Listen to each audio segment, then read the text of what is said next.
What does it mean to be a black belt? It's a symbol of power, skill, knowledge, technique, speed, control, and accuracy. To become a black belt in any art, in any discipline, is to achieve an expert level of understanding. A true black belt can keep the art alive by sharing it. Teaching is a skill, and now I'd like to show you one method, one way. It's very simple. Take a technique, then place techniques in relation to it. When each puzzle piece fits perfectly, it becomes a picture, an integrated whole. This is what you want to show, how the pieces fit. We'll start with the basic technique, then show people how to branch out on their own. I'm giving you 9 examples, 9 lesson plans. You'll see the pattern. This is one way to teach. There are many ways to do techniques, and there are many ways to transmit knowledge.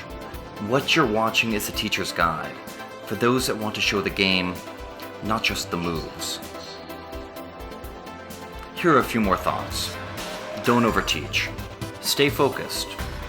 Don't obscure the truth with your words, point to it. Be a guide rail that keeps your students on the path. Protect them. Give it all away and teach for them, not for you. Show them what they need to know, and you'll adapt and evolve your game so that they can craft their own. And in the process of teaching, you'll create new connections, new ways of seeing the interlocking pieces we move on the mat. This is the gift that comes from sharing the art. You are a representative of Jiu-Jitsu, a reflection of it. Honor that. Life is not easy, we are not perfect, we all tap, even at black belt. It's okay. Just remember humility. Bow to your partner, bow to your teacher, bow to the art. Start your practice with being thankful that you have a body. A body that allows you to explore movement, breath, pressure, and connection to people in a meaningful way. A moving meditation with a spontaneous rhythm that is uniquely your own. An expression of technique in an interplay of distraction, angles, and leverage, which we call Jiu-Jitsu. The black belt means what you want it to mean. It's a marker, a milestone, another day in the life of the master you are becoming. The black belt knows how to take intelligent, meaningful action. That skill on the mat, that control over your body, it's what you have to bring into your daily life. Integration. Don't miss out on the true meaning of the art, the highest aim of the practice, the use of it as a transformational tool for mind, body, and soul, for you and for others, and ultimately, our society as a whole. The black belt carries the torch of adaptation for the next generation in Jiu-Jitsu. You're still on your journey. Take your time and discover who you are. This is your responsibility to keep moving us forward.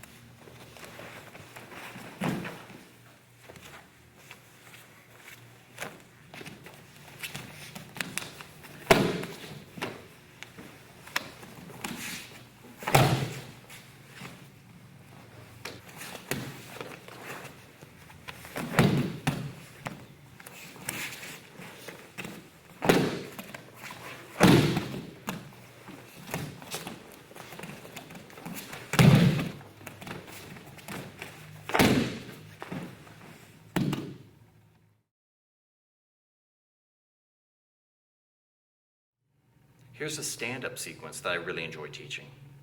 We start with stripping the grip. So D reaches for my lapel, and I prefer to use my inside arm on the top, my outside arm on the bottom. Here I'm going to strip his grip, not just yanking down and back, but I also move my body back. So it's not just arms, it's arms plus body, moving back, stomp the ground, and snap his grip off. Step back, break the grip, go to an arm drag, lean in heavy, hook behind his heel, then circle my arm out so he doesn't take my back.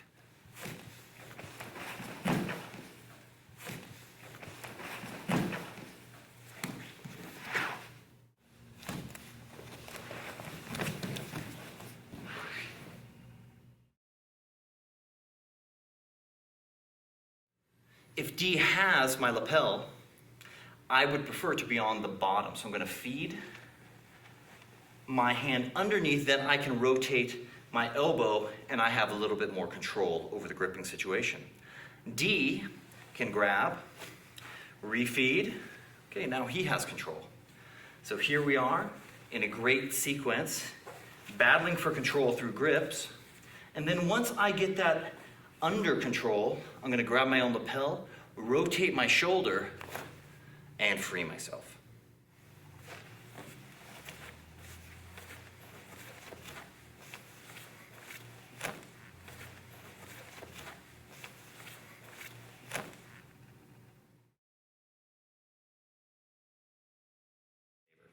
So D grips, I feed, I'm going to straighten my arm as much as I can. I do a T-step, turn my foot up so I cup behind his heel, push him back, make him catch his balance with a hop, and then grab his ankle.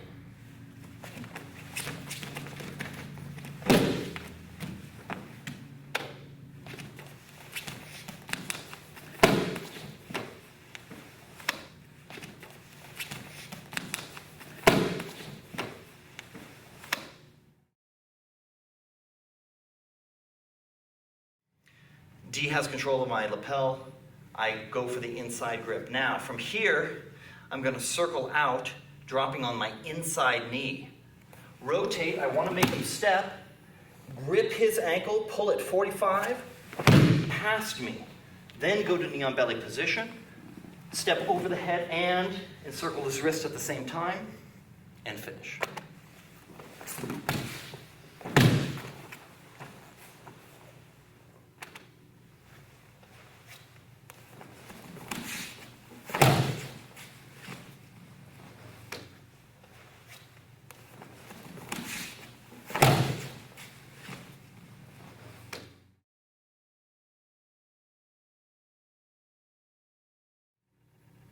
Inside trip. I make him step by pulling, but I simply shuffle back. T-step in, hook my knee behind his heel as my arm drops to block his thigh. Head goes to the other side, and I take him down.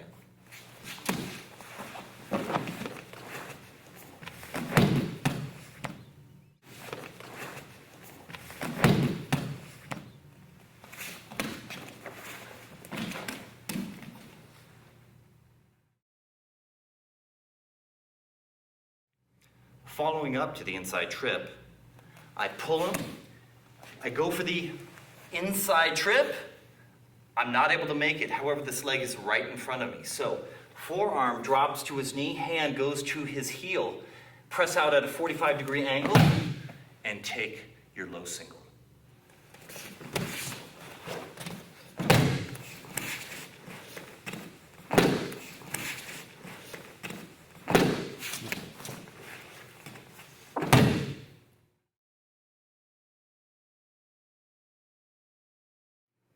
Another follow-up to the inside trip is Uchimata. So I'll pull D. I'm going for that, but he lifts his leg. It's like sticky legs. Now, I need to bring my foot closer underneath his hips. So I'm going to turn, take him down, and then follow up with an arm.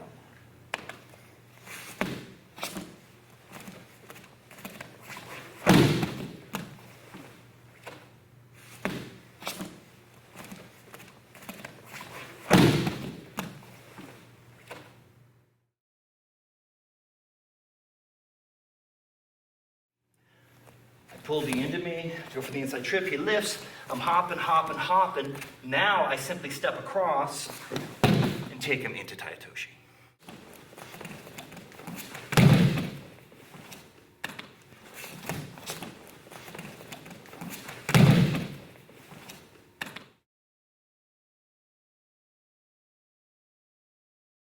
So I'm gonna go into my inside trip.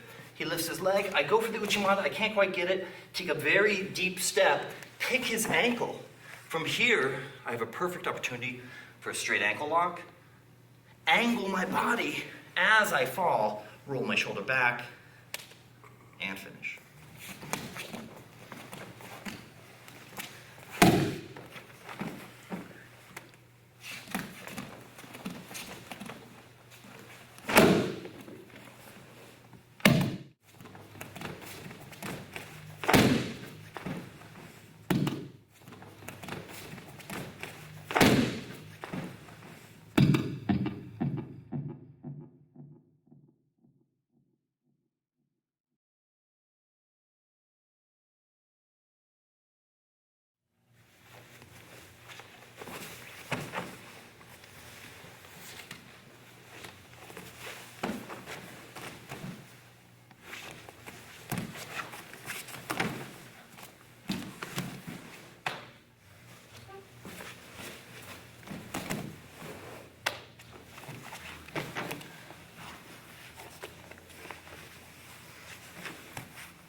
Tripod sweep. He's standing, I'm on my back. Start with a double sleeve grip, move to a cross grip. 4 fingers inside the cuff. Rotate in order to grab his heel. Foot slides behind his knee. Extend my left leg. Take him over, dive my knee through like a baseball slide. Chest goes against his tricep, and then I can take a very tight side control.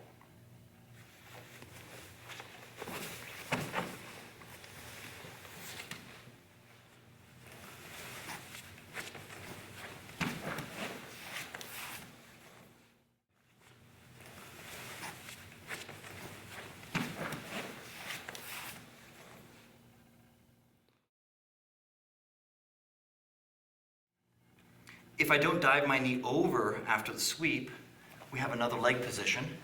Take him over, foot goes back. Now I can cross and end in a leg drag position.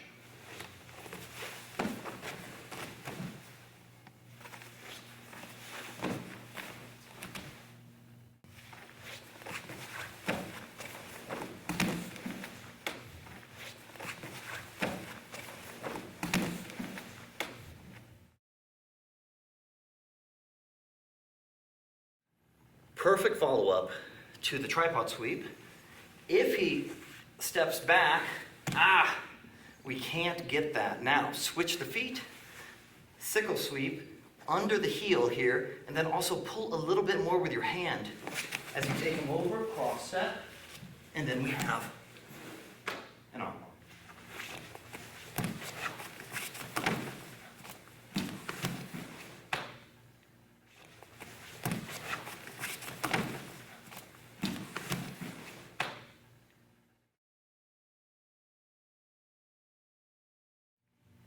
The counter to the tripod sweep is as follows. D gets a cross grip, grabs the heel behind the knee. Don't go too early. Let him take you off balance and it's easier to step out. Then you can pass this leg through and finish with knee on belly position.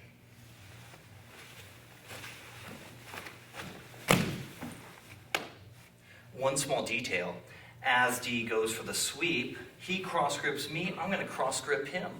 I'll use that in 1 second. Boom, I lose my balance, step around, leg drag. Now I have that arm I can lift and feed into my arm lock.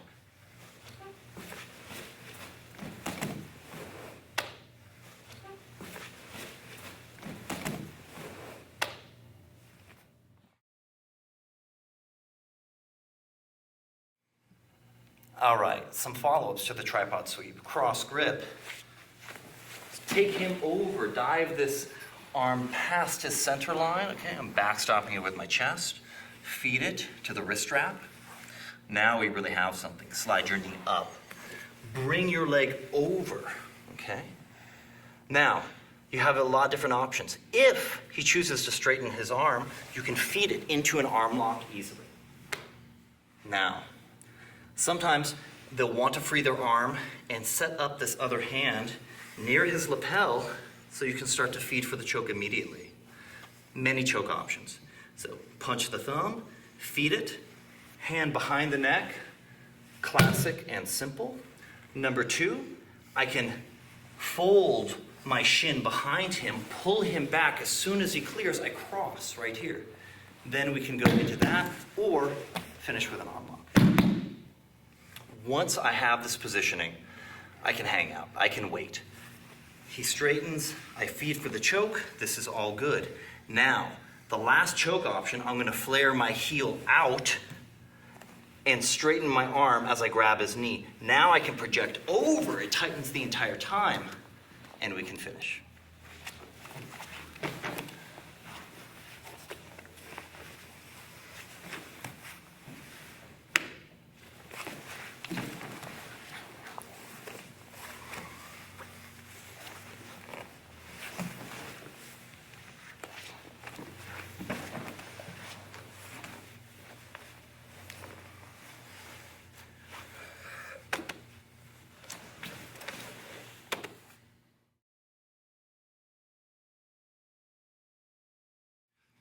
All right, so now we're gonna go into that same choke arm lock option from a different position. So cross grip, D's holding my lapel, I gotta break that. I'm gonna grab my own wrist, foot on the ground, hip out as I tear his grip off. As I bring it back, I pull him forward and feed to the wrist strap. Now, flower sweep, turn 90 degrees. Take him over. Slide my knee up, very important, slide my knee up.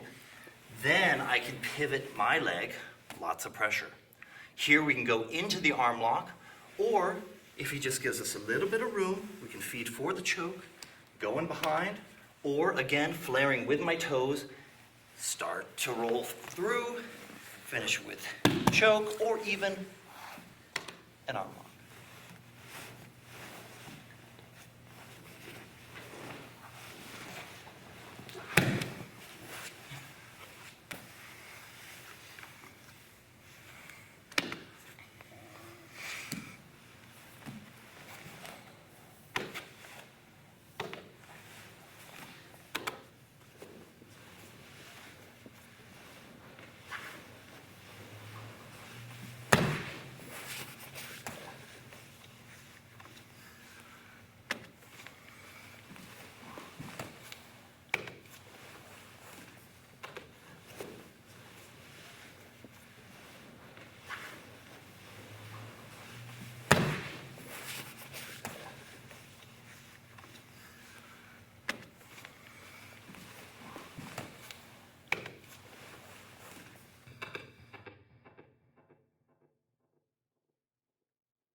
Palm up choke. Basic choke, this is where it all begins. Open, insert your hand, very deep, all the way to the tag in the back of his gi. Second hand always goes under. Now, I'm gonna try to get my elbows on top of each other. So check it out. I do a small hip movement, get my elbows on top of each other. Hands deep, use my legs to pull them in, then open up my elbows, roll my wrists in, and we get the tap.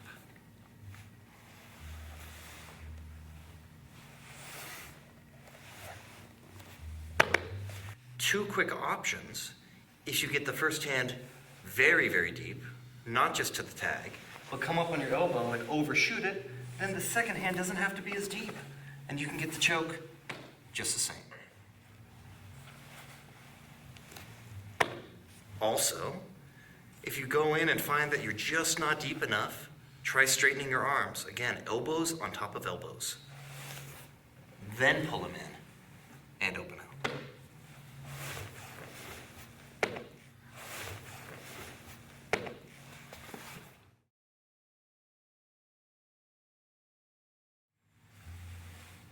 This palm up threat is exactly why he will block my bicep, so I only have one hand able to do the choke, okay? I push up a little bit with my arm to make him dependent on that grip, and then reach behind his elbow, gripping the gi along the seam. Move my hip out, slide my shin. Now that can either go 45 degrees across or across his belt line here. Pull him forward, scissor my legs, and then we might want to finish with a palm up, palm down choke.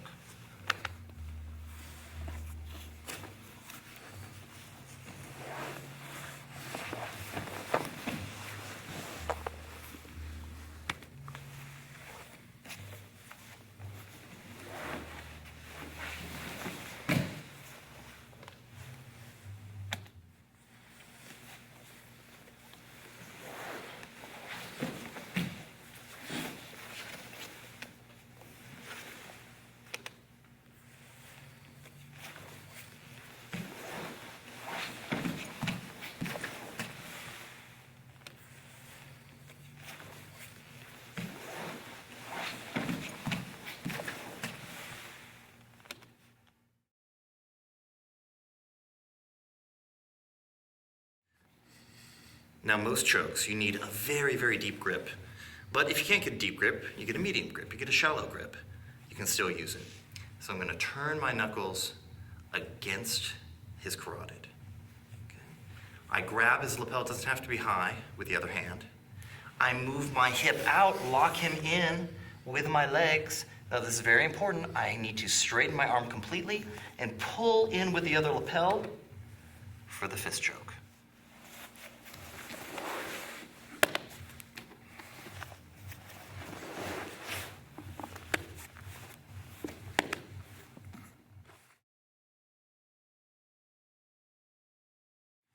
I initiate the fist choke. He hates it. He pushes that arm off. Grip his sleeve. Sit up, grab his lat. I'm on my elbow. Collapse the elbow. Use the momentum to roll him back. Then come to side control after using what we call a wing sweep.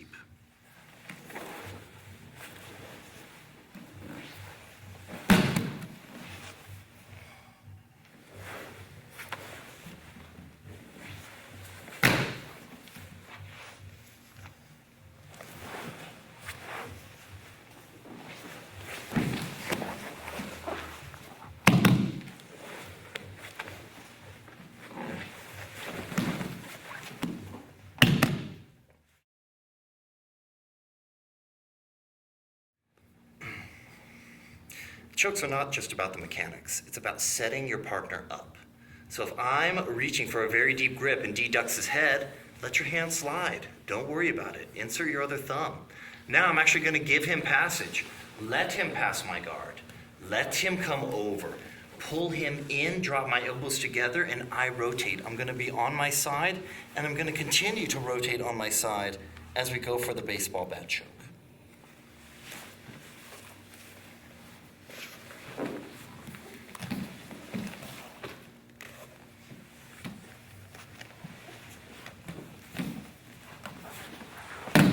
Now, if they go over as they blend with the choke, totally fine, completely acceptable. You have a couple different variations here. I can drop my elbow hard on his sternum and leave that elbow down as I go into a more cutting baseball bat choke.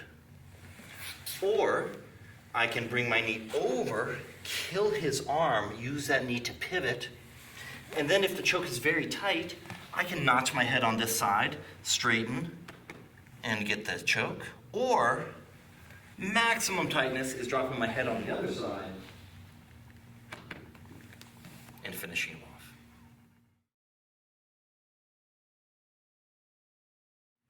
As above, so below. You can do the same baseball bat choke like you did from your back. Insert, you're fishing for a deep grip. He ducks underneath, roll with it. Insert the thumb, kick this inside leg straight, lower yourself down as you pull him, swing that knee over, kill his arm, pivot, rotate, drop your head into the nook, and finish him off.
2 arm lock submissions everyone should know.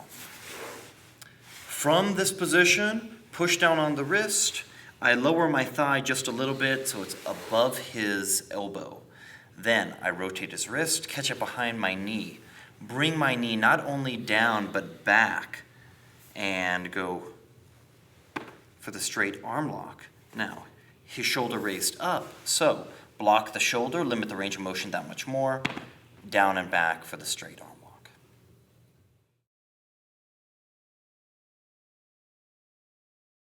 From this position, we go down and back. He doesn't like it. He rolls his arm up.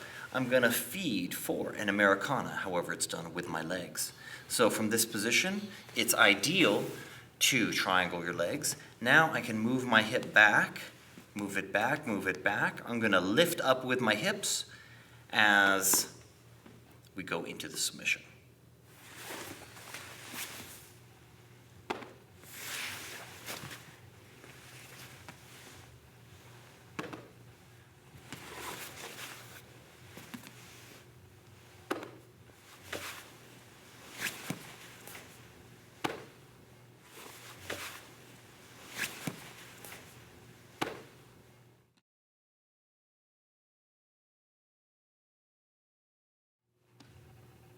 Keisagatame has only head control. Kazuri Keisagatame, modified scarf hold, is going underneath the shoulder. Really similar, but leads to different attacks. So from here, you go as if you were going for that step over arm lock. However, we're just trapping his arm.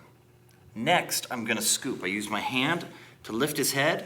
Heel drops, drives the knee down.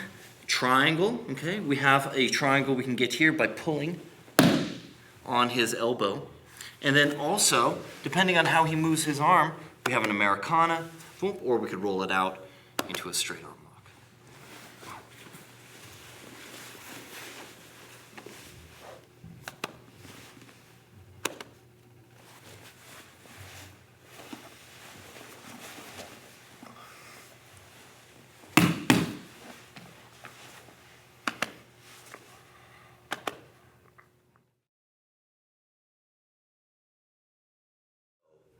Here's an example of a technique through the eyes of a white belt, where I'm going to gather his lapels, I open his guard, traditional manner, step over with my knee, do the guard pass, then transition into Keisagatame.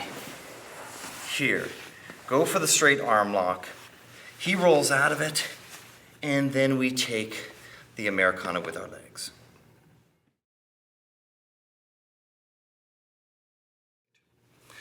So we'll simplify it, streamline it, grab the head right away. I know he's going to flip that up, and then we grab it with our leg and get the submission.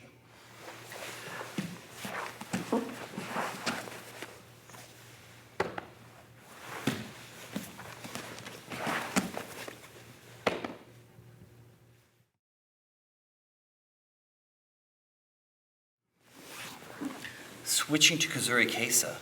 One step over with my leg is all it takes to fit into a very tight straight arm lock.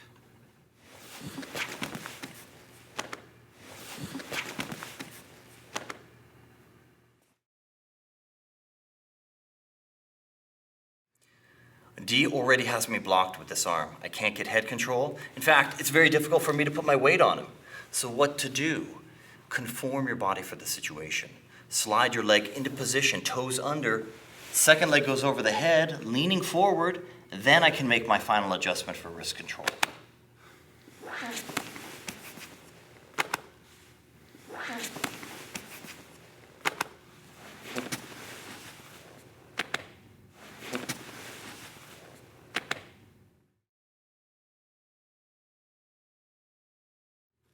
We can also go for a choke from side control. Insert my thumb inside of his collar, switch my hip just like the step over arm lock, but instead we pull in with our heel all the way. Now, roll my wrist forward and make sure my elbow goes in front of my calf for the final submission.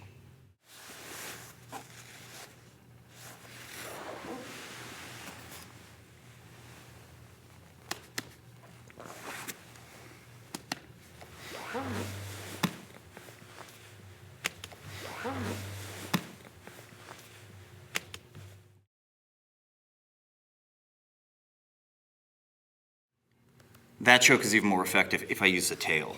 So from here, pull it all the way out, feed it underneath. Doesn't have to be perfect. Switch my legs. Leg goes over, pull the heel in, then lean forward and finish the choke.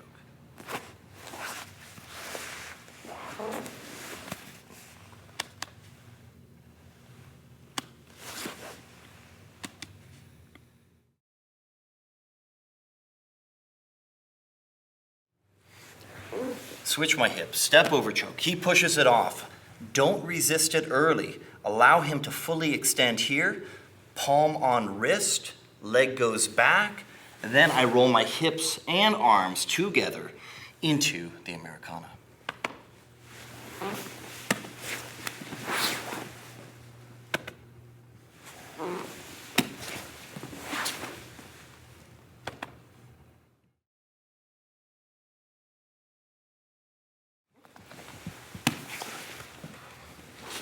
As I head into the Americana, common response is for him to straighten. Go ahead and flow out into the straight arm lock. He'll roll it down one more time. We go into our Kimura, hand switch, grab the wrist, here we are. Now, switch my hips one more time, knee and armpit, step over the head. I can take the Kimura here. If he's strong and rolls up, I also have my legs in position like this. Now, we have a triangle as well as our Kimura.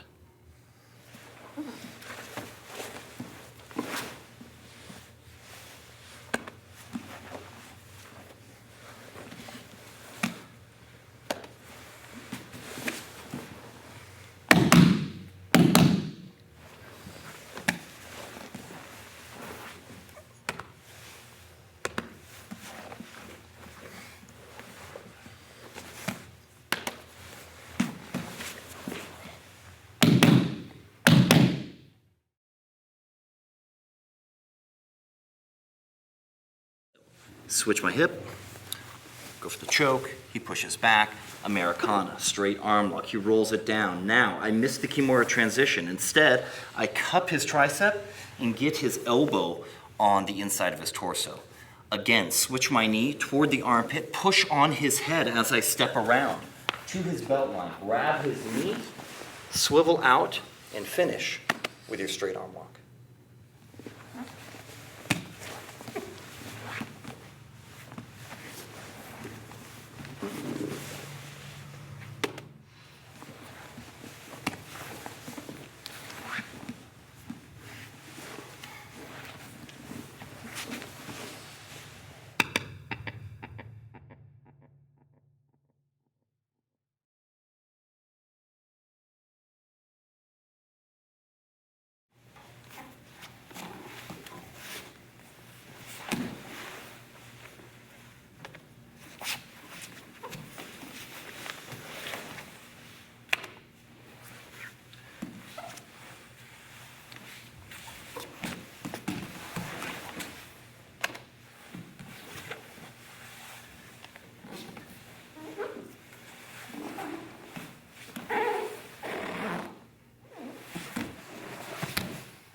So take the top knee, position it over the belt line.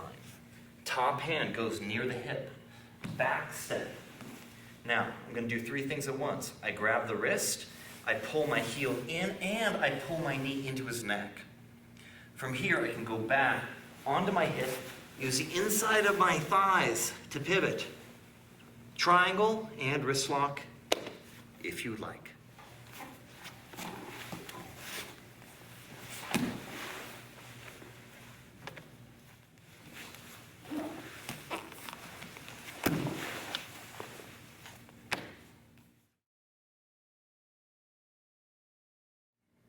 You can go into a triangle, or you can go into an arm lock.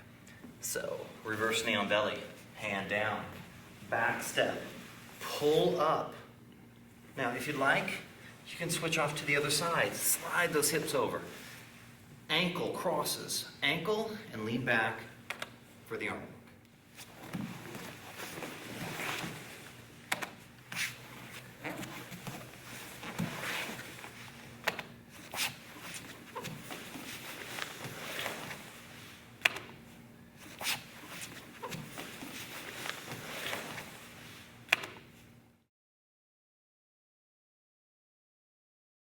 Standard guard break, going back, push the knee down all the way, hip shuffle, elbow under.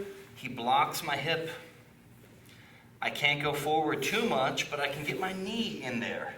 Hand down, back step, and then take the arm lock that's waiting for you.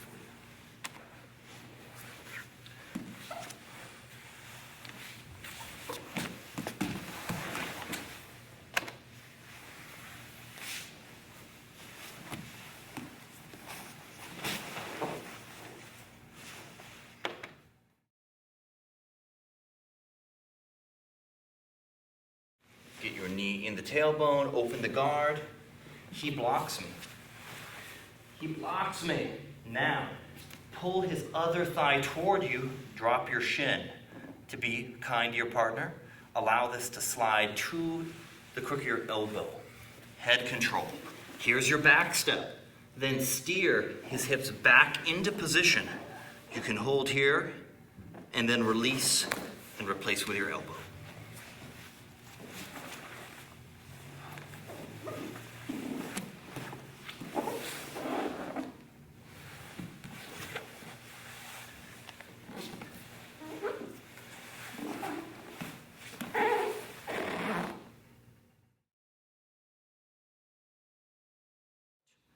D goes for the scissor sweep. Go with it. As he sweeps you over, I base with my hand and my foot. Then I come back driving into him to flatten him out into side control.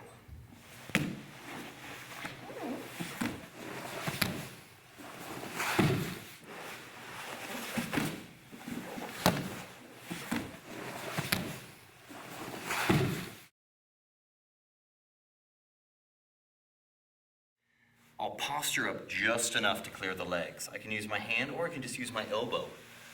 Now I'm going to roll forward and pin his legs with my chest, chest on thigh. Anchor behind his collar if possible. Now, he's following me. He's got active feet. All right? Press on the top leg. Pin both. Step forward, then back step. Come around. Elbow drops to hip and take side control.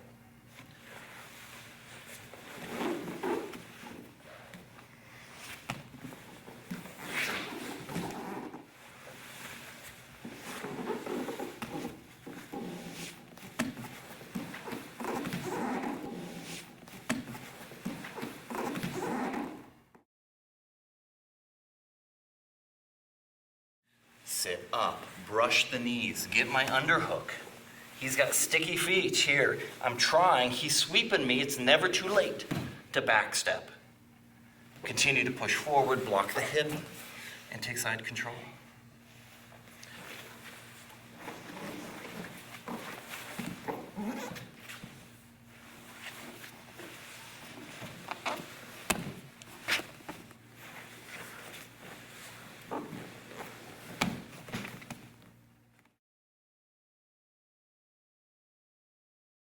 The back step can get you out of all kinds of trouble.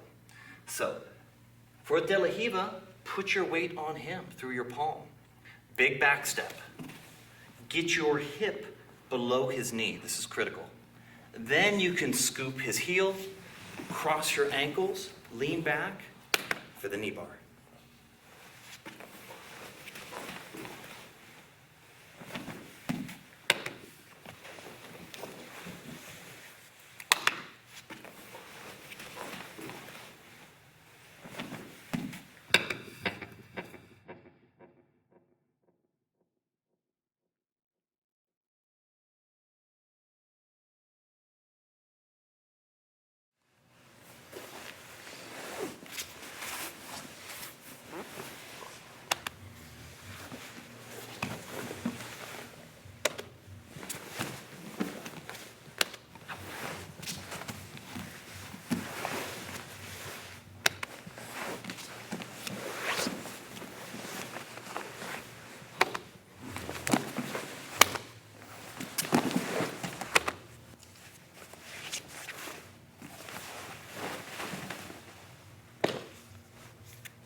When teaching beginners, spinning arm lock from mount is always a good place to start. I drop my chest, he pushes up on my chest. After he pushes up, then I either place my arms like so or like so. I personally prefer in the armpits, okay? So teach them sequentially. Drive from your rear toe, slide that knee all the way up. Flip the leg, lean forward, counterbalancing your hips. Hand can go near his hip. Small step over with your leg, and then lean back into the arm.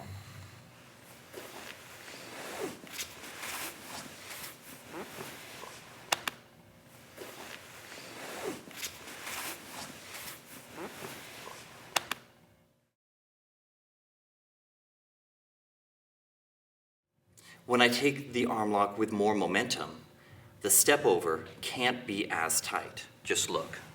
He pushes up, I instantly spin, and my leg goes all the way out before coming back to lock onto his ear and neck. Same thing applies if I'm doing a variation where I take the Americana. He pulls his arm back to center line. I pivot on my knee. I am not going to be tight. I'm going to be loose in this variation. And my ankle is going to go far in front of his face. But then it's important to bring it back to tighten up that step over.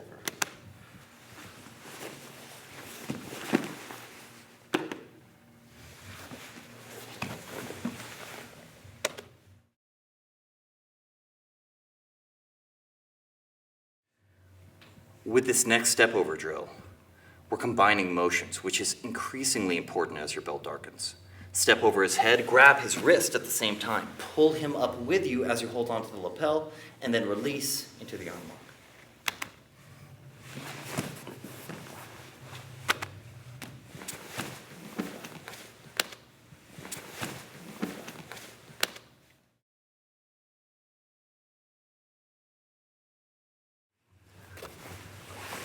I'm going for the top arm, he blocks.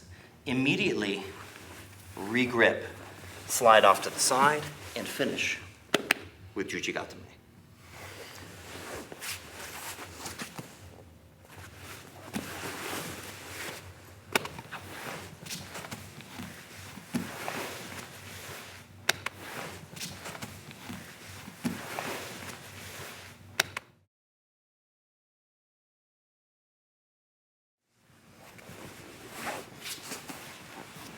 When D pulls that arm out, I'm going to salvage top position.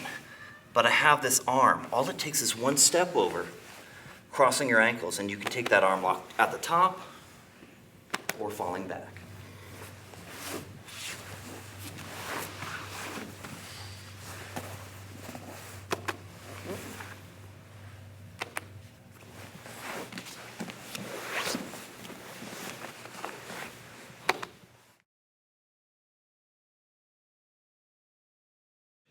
Jump into position, transferring your weight onto your partner, hop around their head, pull with your wrist tightly as you bring your partner back into you. Now, with no hand change, slide your wrist around their elbow and extend for the arm lock.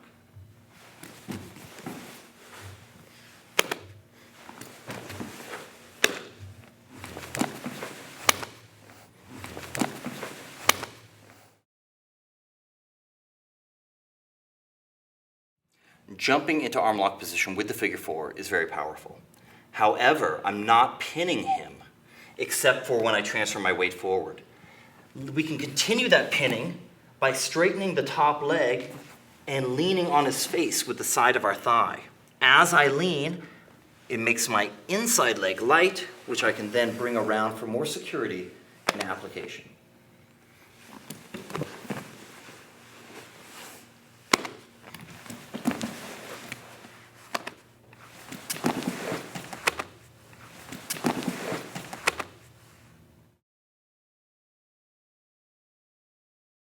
Finishing the arm lock. You're almost there. Don't give up now. If he happens to be holding his hands like this, what's our opportunity? What do we have? We have a circle underneath here. Feed the leg through, open, D rolls up, foot on hip, and immediately go to the triangle.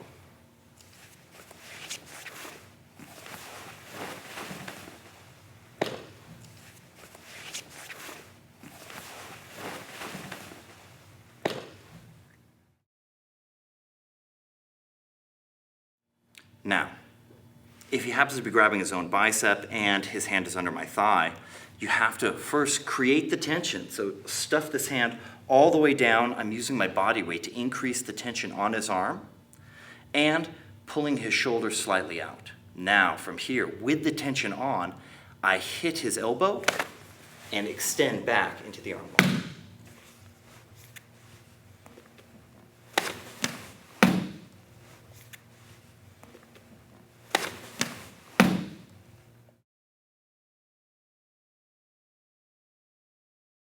Here I'm going to take my hand, stuff it into my pocket, really lean, create a lot of tension in that shoulder socket. Grab his leg for security, bleeding him of strength and allowing him to roll up a little bit.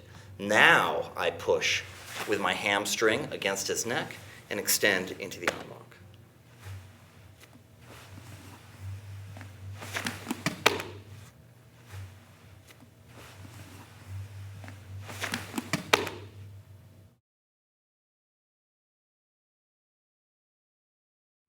Now, if I feel like I'm losing the arm lock, like his elbow is going to slip below my hips, it's important for me to start to switch. He starts pulling that out, I should go to the other arm immediately.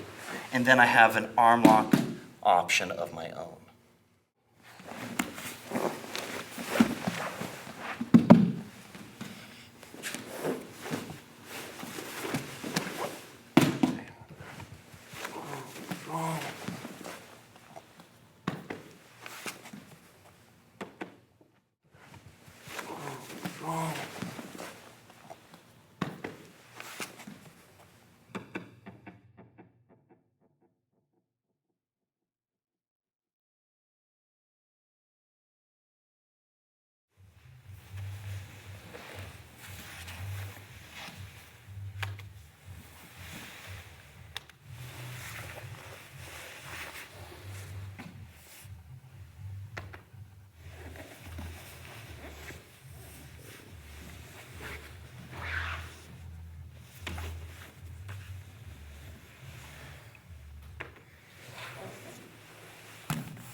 The Americana. A great place to begin teaching the Americana is actually with a straight arm lock. So as I put my chest down, Donald pushes up, hands go into position, slide my knee up, flip my leg, and then take my straight arm lock either from the top or rolling back and finishing in a traditional manner.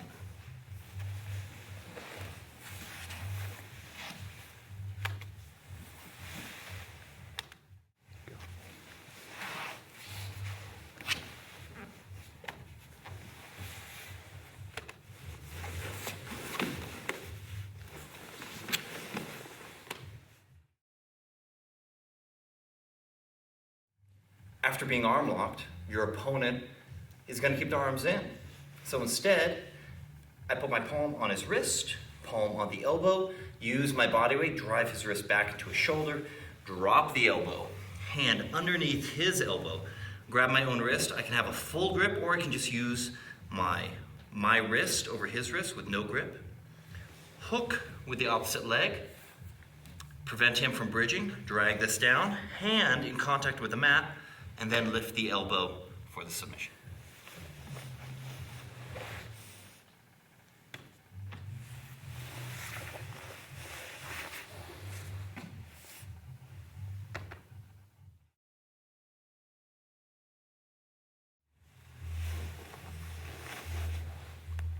As you go for the Americana, it's very common for your partner to straighten their arm.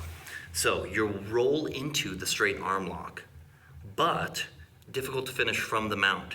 So bring your rear knee up, the one that was hooking his leg, take a big back step, square your knees, Okay, now we have a solid base and can extend by rolling our wrists up into the straight arm lock. If he rolls his wrist down one more time, lift, get that arm underneath, and now we have a Kimura, which we can then extend into submission.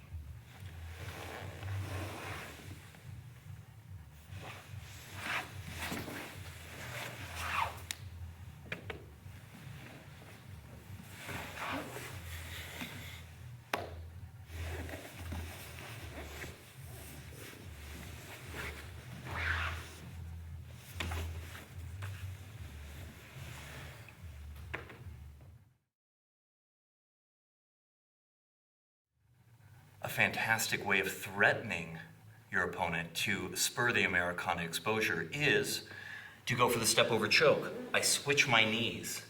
I have a firm grip underneath his collar. I step over his head. I pull my heel in before I start to straighten my arm. Then I bring my elbow in front of my calf for the choke.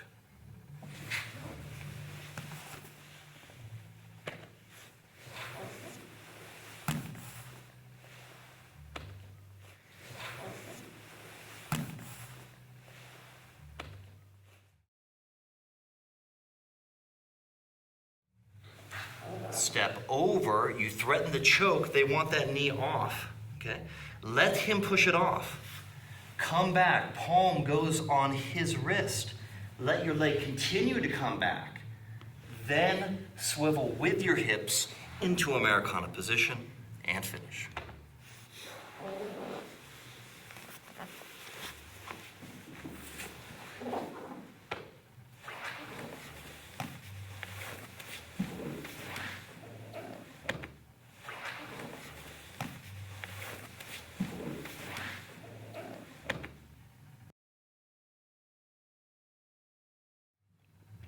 Another position for the Americana is actually from Keisagatame.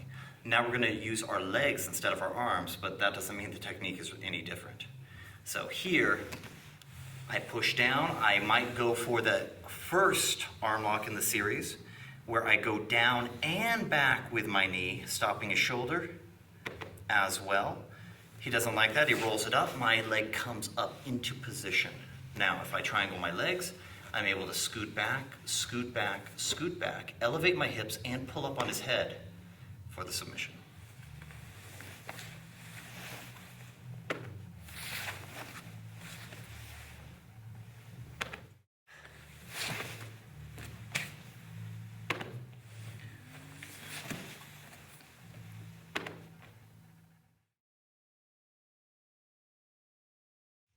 If I find myself in Americana position, D starts to put on the Americana. I want to try to straighten my arm. Then I move my hips sideways. I push against his tricep, and sometimes I'll even hold on to this wrist. Now, continue to move your hips back. Take him over, and then you can finish with an Americana of your own.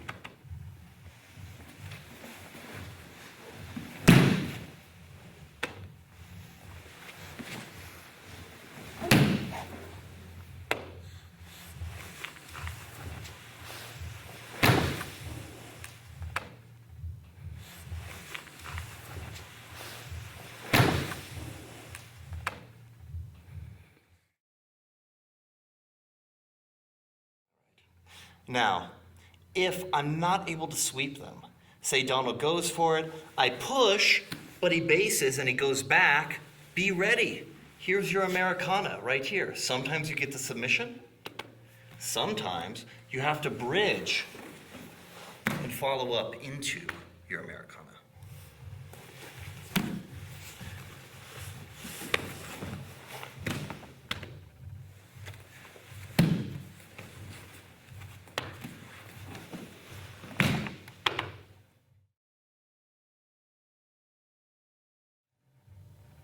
So if you find yourself being countered, you have to respond very quickly. Here's a way to finish it off. D pushes me, he gets me into the Americana. Here, I'm not gonna resist. I'm actually gonna add to it. I go down with my hand. That tips his shoulder. Now I can bring my knee around, flip my leg, and then I hug into an arm lock of my own.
I love to teach the arm drag to beginners starting with this sequence.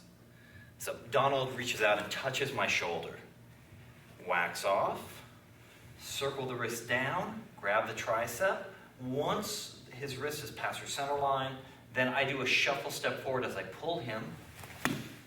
Then tricep arm goes around the neck, other hand pushes on his hip to break his balance, and then we can go into a rear naked choke.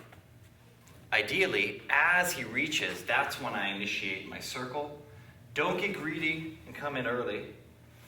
Make sure you get that past your center line, and if he's really tall, you might need your foot to kick his knee and assist with the choke.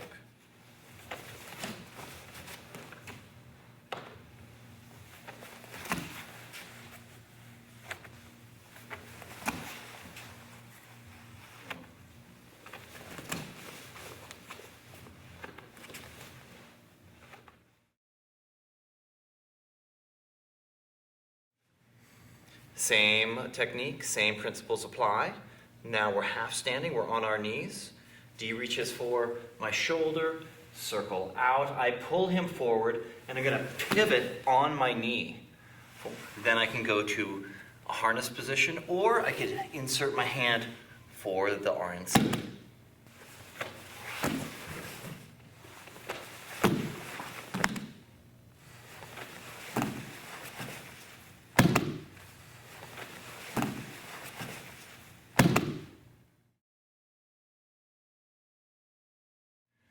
Same technique, same principles. Now I'm in butterfly guard. D reaches for my shoulder. I have to go back just a little bit. Go back, clear the room, kick my leg through to the outside as I drag his arm. Then grab his lat. Make sure this is tight, no space between my chest and shoulder. Then I can insert my hook and continue to climb for his back.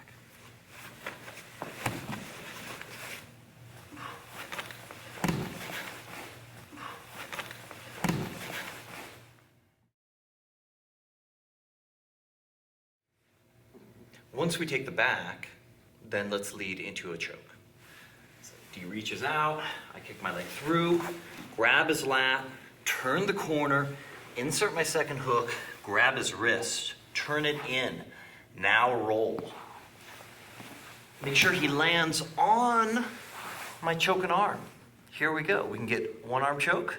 We can also feed this off to the ankle, and we can go for a rear naked choke in any arm configuration.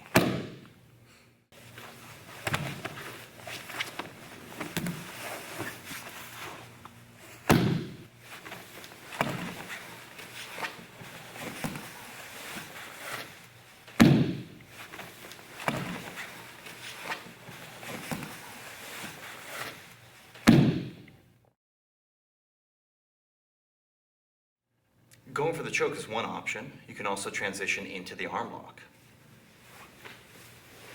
Come around the corner, grab it, roll.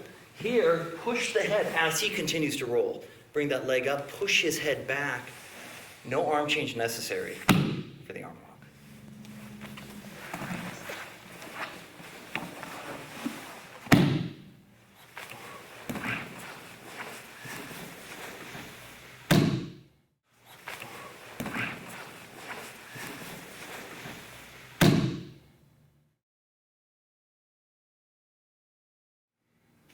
If we don't quite make it to the back off the arm drag, there's another option. Arm drag here.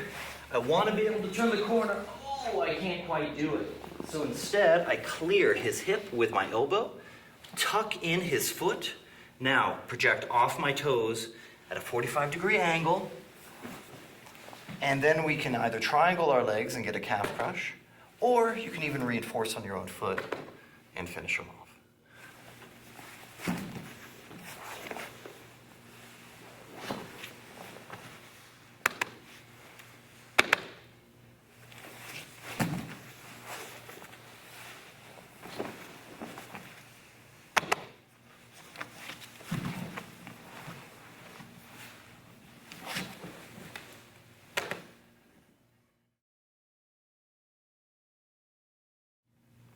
Another follow-up to the arm drag is from this position where one leg is up. So I'm going to have my kind of a butterfly guard position here. D reaches. I go for the arm drag. He pulls back.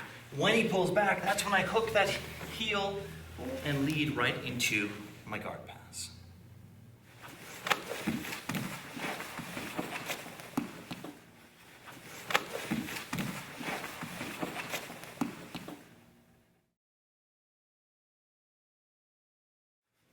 Another way of getting into the arm drag is through a 2-on-1 position.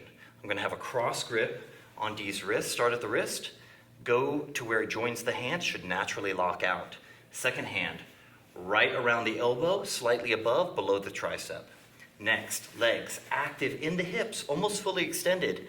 I push with my legs, pull with my arms, breaking his posture. Now from here, drop the foot inside. Second move, hand goes to the tricep.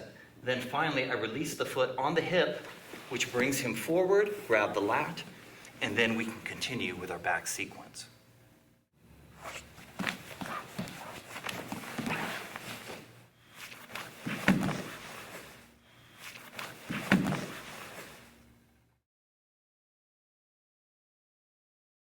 If you're not feeling the arm drag, you can go ahead and pivot. Swing this leg wide.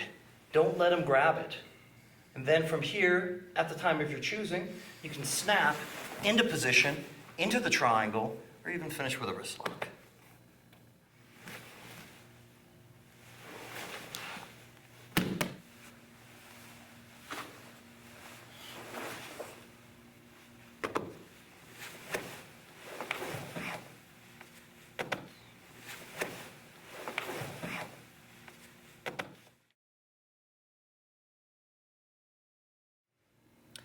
From this 2-on-1 position, we can threaten a wrist lock. I'm backstopping it with my palm. I can threaten a wrist lock, particularly if I push against my thigh here so everything is locked in. You can threaten a wrist lock.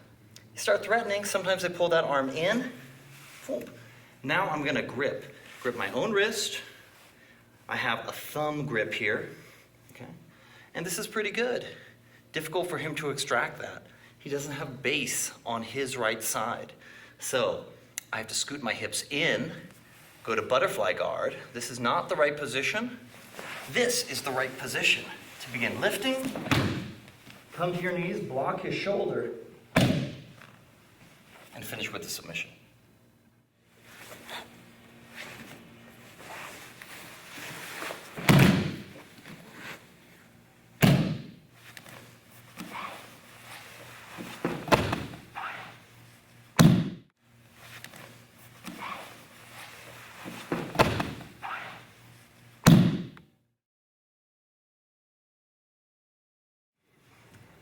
From the 2-on-1 position, if he pulls that arm in hard, maybe I can't get underneath for that butterfly guard sweep. Now, keep the left foot on the hip, right leg cuts under. His arm also cuts under. He rolls. Now, finish the Kimura, head on shoulder, lift, and get your submission.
The triangle choke. When it comes to teaching the triangle choke, keep it simple at first. Stuffing the wrist is a great way to show beginners how to do the triangle choke and what's important, which is one arm in, one arm out. So you can just take both your thumbs under the wrist, stuff it into their chest, foot goes on the hip, which allows for elevation. Overlapping pressures, I don't let go of that until my leg's in position, then I can let go of the hand. Snap my calf over his neck, connect my ankle behind my knee, and then squeeze together for the finish.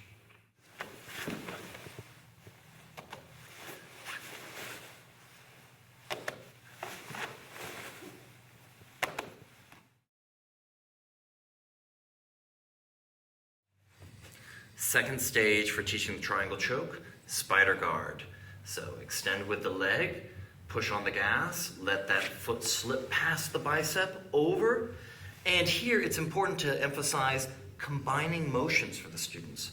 So we're not just shooting the leg up and over, we're using that heel on his hip to allow us to pivot and then go into a final triangle position.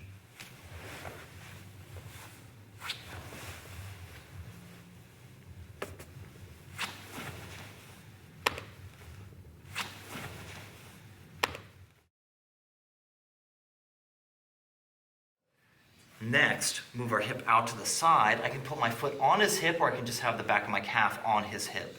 I bring my knee up.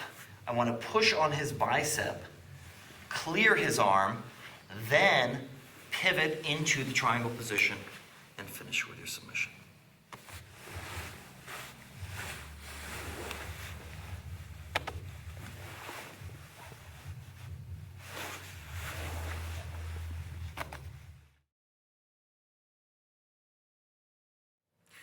The triangle choke is actually very similar to guard passing.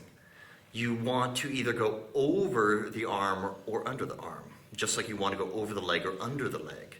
So for something like spider guard, you're coming underneath, shooting up and coming into the triangle. Okay? If we're stuffing the wrist, we go over the arm with our legs. And same thing with that knee push technique. We go over the arm and then finally enter in. Either way is okay to enter into the triangle.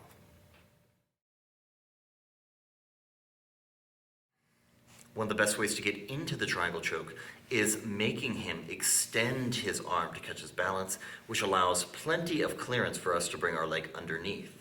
Great way to go into it is a hip bump. Uncross my ankles, sit up, I go for a hip bump.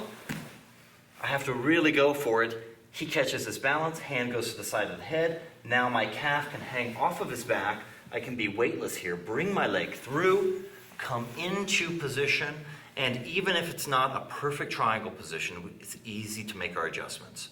From here, you never uncross your ankles unless something else has taken over the job. Elevate the hip, bring that arm over, lock out at his wrist with your hand. Now, this hand can take over the job of my leg. Grab my own shin, foot goes on hip, rotate 90 degrees or as much as possible, and then finish.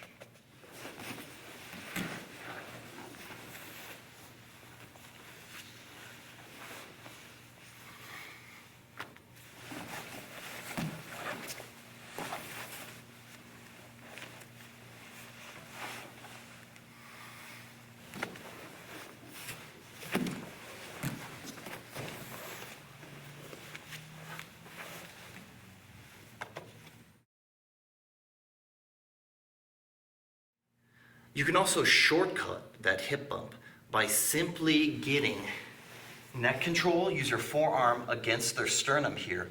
Come up on my elbow. I'm going to drive from my rear leg, and I shove him to the side. Now I have enough room to bring my leg through. Come here, and then we can finish with all our regular adjustments for the submission.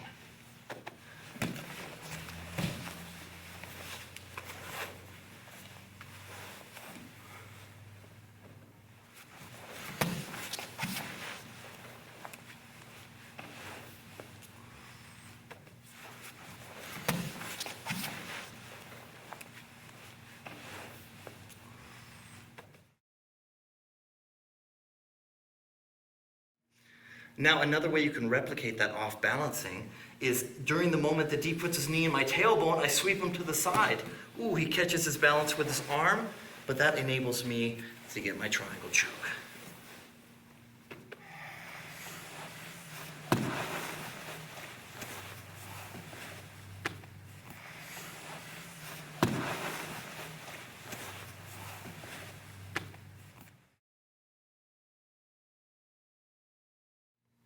The arm lock is a necessary follow-up for the triangle. You have to know this, you have to share this. So as we go for a hip bump, I bring my leg through, okay? D tries turning out. Go with it. It's okay if your leg is going sideways here. And I'm actually gonna push his pinky toward the floor, pressing into my thigh as opposed to the center of my hip. So this is how you get the follow-up arm lock.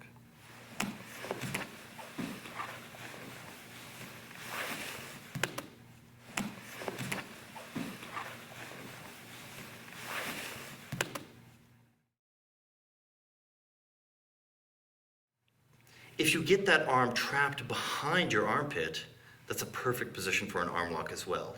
Don't waste time trying to change the position. Hip bump. Pull that leg through. We have that arm behind us. That's totally fine. He tries to twist out. You can still throw the leg over the face, right? If he's stacking you, you can turn out underneath. You can get the arm lock here. Then we can also roll him over, finish the arm lock behind, or often it slips out, and be sure to catch.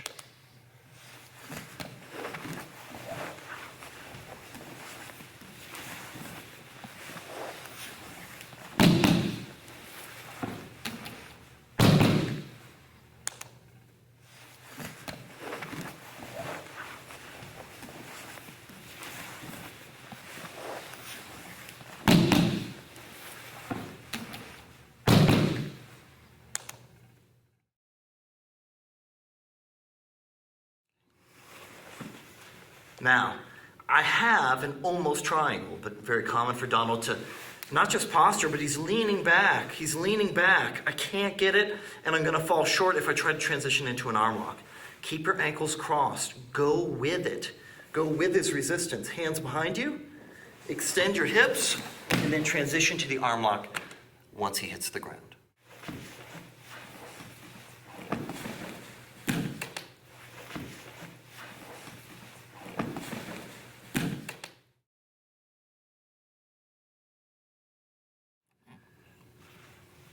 Regular triangle attempt, he hides his arm, okay? I would prefer to be able to bring that arm over for the choke.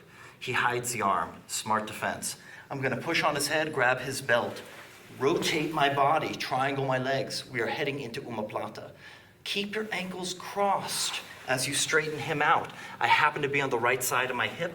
I wanna be on the left side of my hip in order to finish. Now I can hook under his shoulder, legs go back, and I can slowly elevate my hips for the shoulder lock or omoplata.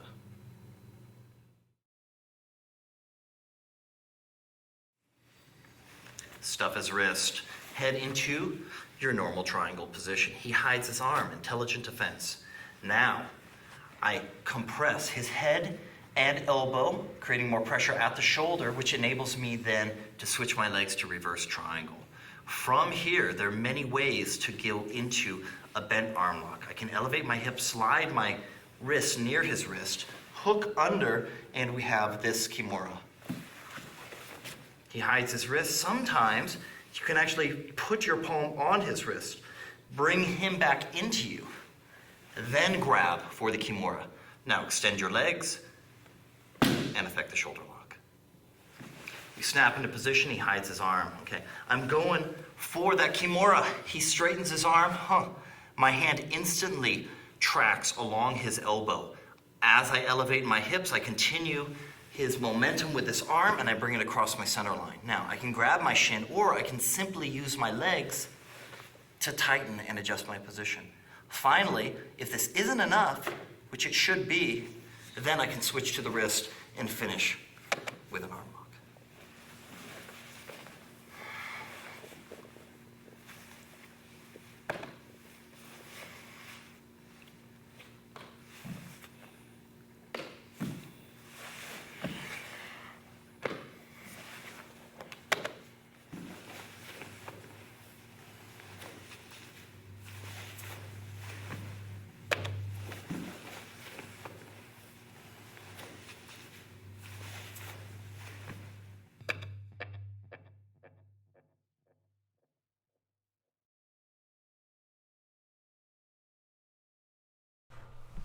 Rolling with D.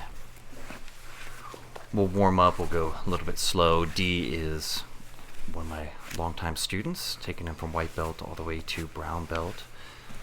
And I had a very seasoned martial artist look at D as a blue belt and say, "That's your first black belt right there." I said, "Really?" He knew what he was talking about, definitely. So I tried to go for D's back right here. He slips around, inserts his arm, so I immediately attack for the neck.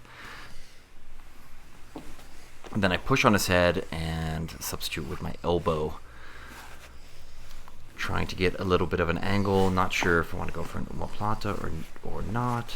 A little bit of a sweep. Catches his balance. He wants to get around that leg. He already has some headway doing it, so he's continuing to try to get around my left leg. Swivels his leg right there. Okay, so if he wants over that leg, I'm just going to keep going with that angle that he's choosing. Push on the head. Wait for my moment to go for omoplata. Ooh, lock my legs up. Okay. And then right here, I lock his hip. Make sure I grab his belt. Extend my leg a little bit. Whoop. Take him over, immediately back step for possible triangle, possible arm lock. We're just getting going here, so kind of playing around. I wouldn't mind a Kimura. I'm just looking for stuff, and he's blocking. Yeah, lean over. Maybe I can finish that triangle, but he slips out. He's holding on to my sleeve, but he's really holding on to it. He's been holding on to grips really powerfully lately. That can be problematic. All right, he passes my guard, but I push on that elbow tricep area. Don't get the sweep, but I'm able to go to my knees, kind of grab for a single. He's sprawling out. I hook his arm. I might go for an Americana from the bottom, and he does something really, really good here. So he steps around, uses his knee to push my elbow down while he lifts his elbow and frees it. And he kind of goes for a roll, a little somersault over me, attack his neck. He sits back. And so, all right, now we're moving a little bit better. I'm thinking, let me just step around. His arms are underneath my leg. And then I try to convert that into an Americana or straight arm lock. So I'm holding his wrist there, and as I step back, I'm still holding that wrist. Setting up for things like that is definitely the way to go. Hold on to that sleeve, step up, boom, right into the Kimura. He blocks the Kimura, sit on his head, go for the straight arm lock. So he bends his arm, go for the Kimura. He blocks, transfer my weight onto his head, bring my other leg around, and that's kind of an automatic sequence now. I really love, the last couple of years I've really gotten into this top triangle position, and you'll see I can get a Kimura from there pretty easily. Alright, round two. I'm on my back. I think I shoot for a triangle here, but D's defending pretty good, and so I'll let that go. Push away a little. Alright, he passes my guard, but again, I block that arm. That's kind of my go-to move. Someone's passing my guard, I just don't let him establish head control. I just keep that arm away. Alright, so D's got me in a crucifix there. Good leg work. Check this out. So what D does right here, oh, past the guard. Look, his left heel comes in over my arm. Okay, now I gotta move. Do a little roll. He tries to get that other hook over, but I'm pulling on that shoulder and then push his knee past as I pass his guard. Look at my body position too with that sprawl. It's very important. Okay, now I'm on top, side control. Okay, I'm going to put a little pressure on. So I have my arm under his back. Watch this. Under his back, and then I push him into position. A lot of pressure. Difficult to see. Pressure is one of those things that you really can't see on screen, but is definitely real. So a good knee on belly position. He's got the underhook And that could get real dangerous. He might be able to come up and sweep me. So what I do is I change the conversation. I backstep and then threaten the knee bar. I'm not really attacking for the knee bar that aggressively, but it changes the conversation, makes him thinking about other things. Okay, now he tried to sweep me over, but I free my legs and go right into a triangle position. I should have been more aggressive about getting that elbow across, because now I have my legs in a near triangle position, but I have to fall back to really lock him up. Now here, multiple motions at once. I pull that tricep to me, then, okay, I push on his tricep as I maneuver my body around, so I'm rotating into position, leaning down, getting them out of triangle. Okay, so now picking up the pace. Dee's been trying different grips, more than just sleeve grips, but playing with a lapel like that, tail chokes. He's trying to do this tail Ezekiel he's been working with, and I let him go too far. He definitely has too much gi. That is actually really tight, and it's difficult for me to deal with. I know he wants to trade that off, so I'm blocking that hand, but then he does trade it off, gets my elbow past the center line, grabs my lat, starts heading toward the back. This is kind of dangerous. I don't want to be here. So I'm going to counterbalance him in case he wants to sweep me to that side. Counterbalance him. And then I make him go for my arm. So I already have it blocked up, but as he moves his leg into position, I can feel it coming. I posture up, block. Do not allow him to recross his ankles. Block with my hand, bring my knee in there, then I change my grip. Step over his foot. Okay, here we are. Boom. And I go for that rear triangle position again. Unfortunately, look, he still has that lapel. He still has that original lapel, and look how tight it is. It's really tight. So I can't totally free myself. I can't pull it. He's just holding on. He's preparing for the Gracie Worlds. There's no time limit in the finals for the Gracie Worlds, so someone's going to tap, and he's prepared. He can go for a long time.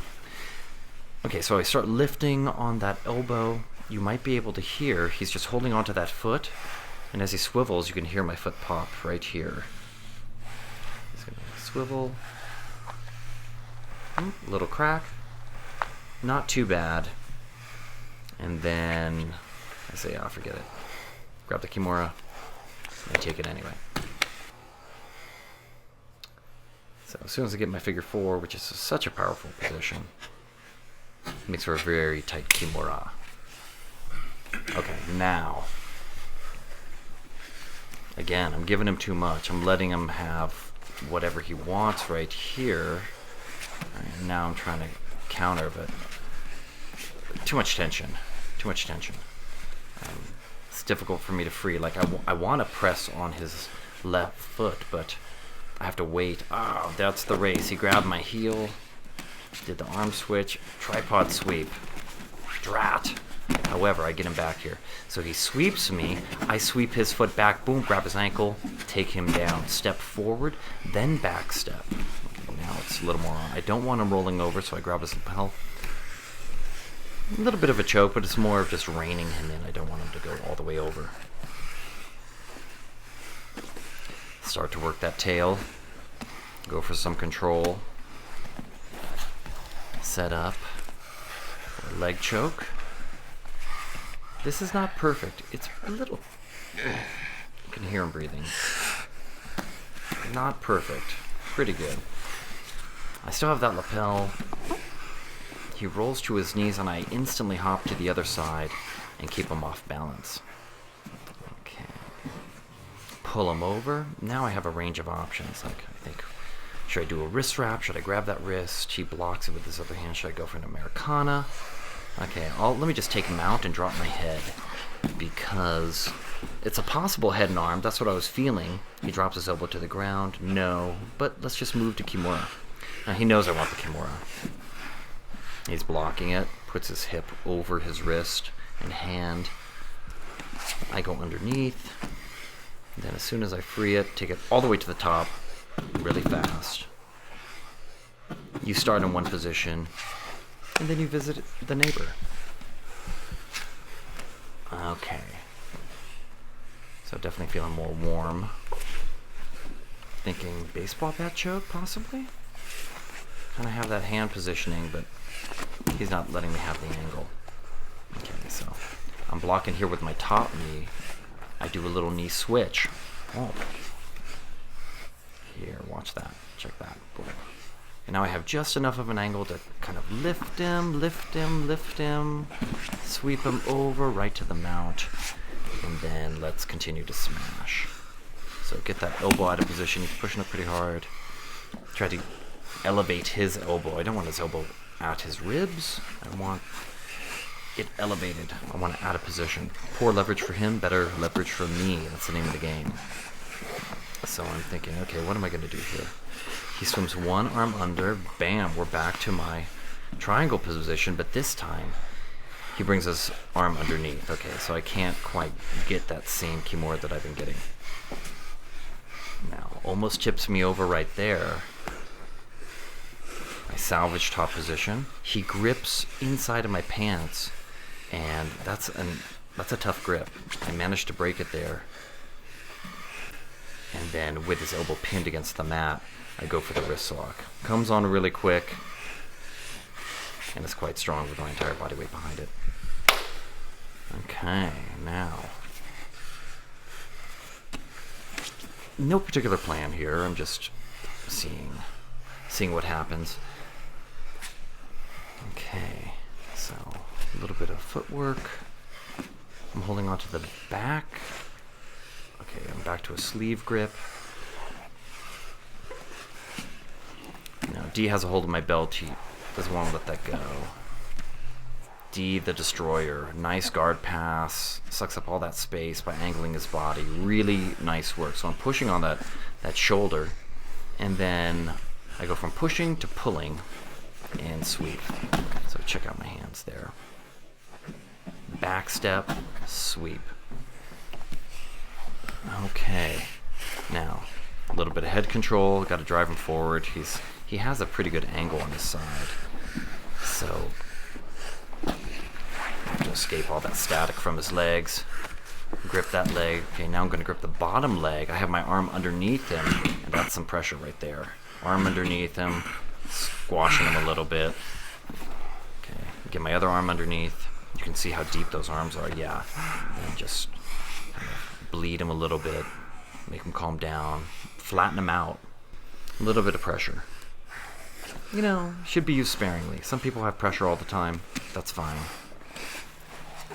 Excellent side mount escape. He totally had my arm out of position. Couldn't get head control, so grab the arm, then step. Feed for the collar. Not so worried about that second hook. I would like to get it in. Not panicked. Still kind of adjusting my grip on his lapel. Bring my knees back. Thought I might be able to get a shoulder choke. Possible arm lock here. Kimura. I want Kimura, but I don't clear his torso, so it's blocked. But keep at it. And there it is. All right. Boom. Footlock. D's been working the footlocks. Could go for a straight footlock. In this case, he ends up going for what we call a toe press, which is basically like a straight footlock, but done with your palm on the top of the foot. I do a little bit of the iron boot. Don't let him have it. Stiff foot. And then as soon as he lets go, I bring my leg back. Okay. And I'm pulling myself to counterbalance him. Really thrusting those hips forward. Get that knee past. Okay. Here we are. Now, D has a very strong grip. Very strong grip on the inside of my pant leg. You can't see it at the moment, but it's really problematic, actually. So I'm thinking of backstepping. We're clearing this half guard, but you can see how he has my pant, and I just can't. I can't get out of it. To break a grip, you need to push and pull. You can't just pull. You need to block him from being able to adapt his position and move with you. So I changed my angle entirely. I'm not freeing that. So I'm like, okay, I need to come back up here because he wants to continue to sweep me with that grip. I want to get past that knee. The knee is a little bit of an issue to me, but I can barely move my foot because he won't let go of that grip. So I'm backing out. I need to create some space here. And let's see. And he still holds on to that grip. Okay, so step over that foot, one step at a time here. He does a little De La Riva. Okay, bump. Back to my triangle position. Now, all I want really is top. That's what I'm thinking. I want top position. Top position. So I need to bring that elbow up. I start at the wrist. Boom, lift, lift. He still has my foot. That's okay. I can free my foot later, but top position, number one priority. So he's just holding on to it, sweeping me over. I want the top. And then, oh, he switched his hips. He keeps trying to come up. And my foot is caught so that I don't know if I'll actually be able to, if I can come back up. I don't know if I can free myself, so right, here we are. Kind of a near triangle position. He feeds that foot over. Gripping his knee, gripping his elbow. I love doing that sweep. Oh, he blocked it with his hand, but now he's trying to pass. Ah, that's my timing. That's my timing. So as soon as he obligates that hand, sweep him over.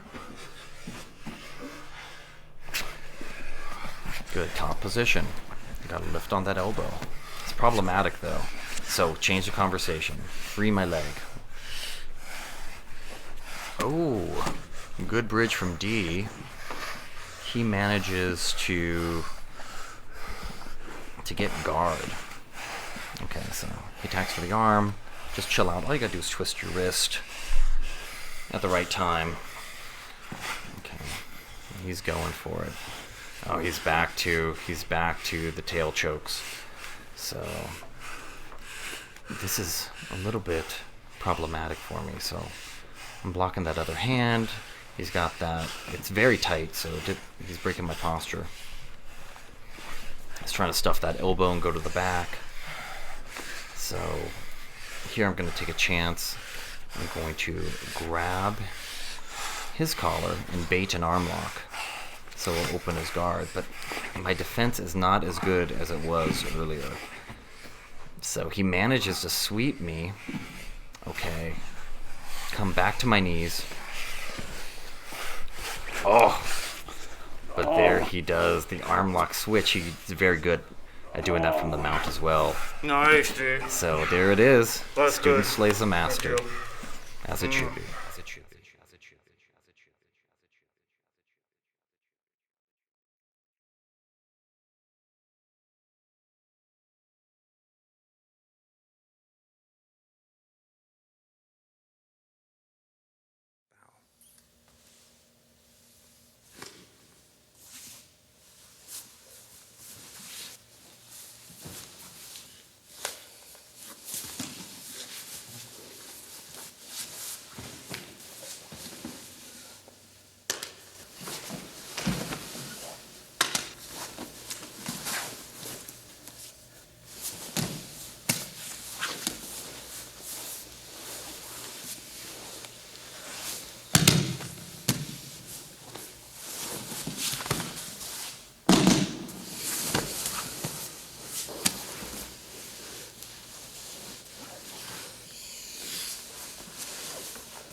My favorite technique is probably triangle.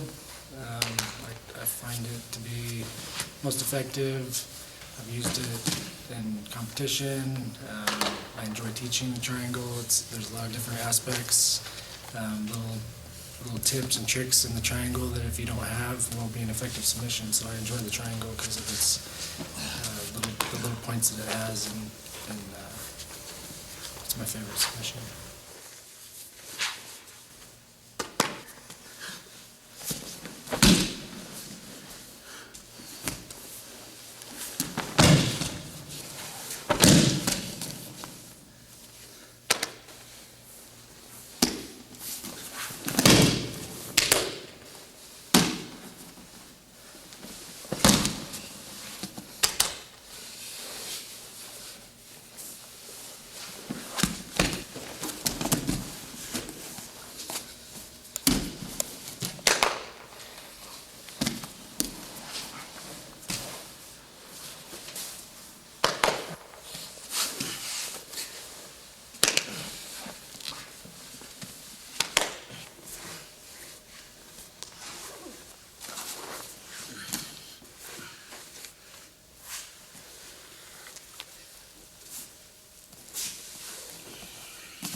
To me, a brown belt means all the time, all the time that I've spent on the mat and in competition.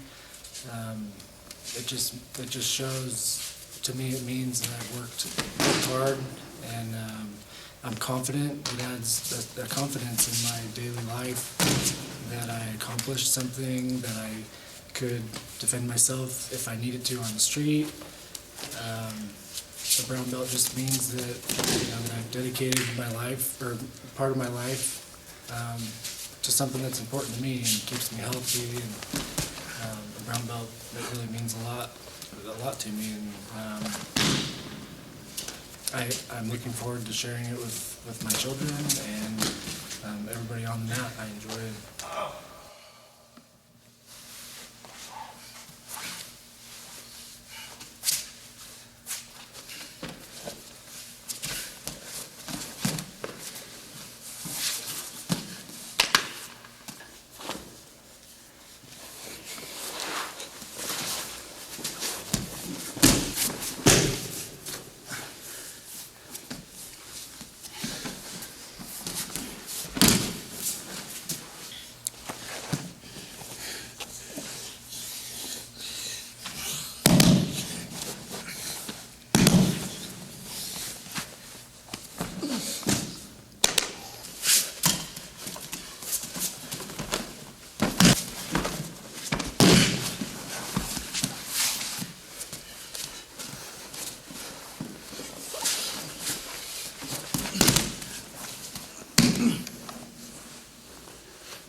Jiu-Jitsu, to me, what does it mean to me? It means a lot of different things, a lot of different little things. It means a place where I can come and get together with training partners that I enjoy spending time with, my instructor. It's a place that Jiu-Jitsu means, I come and I have a good time. I exercise my body and my mind. And then when I take it up to another level, I can compete. I can't explain what it means to me because it's so big and it's everything in my daily life outside, my work and my family life. I learn things on the mat that I can take outside and use in my daily life, and it means a lot.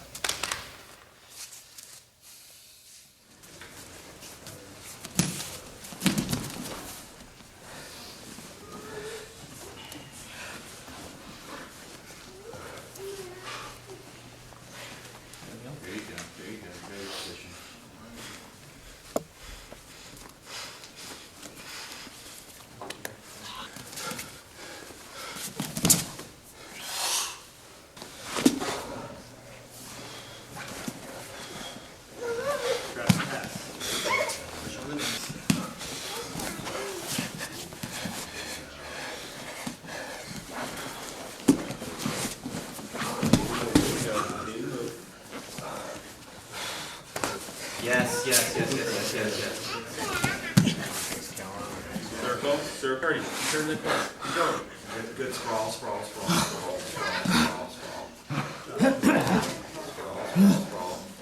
There you go. Now. Keep that position.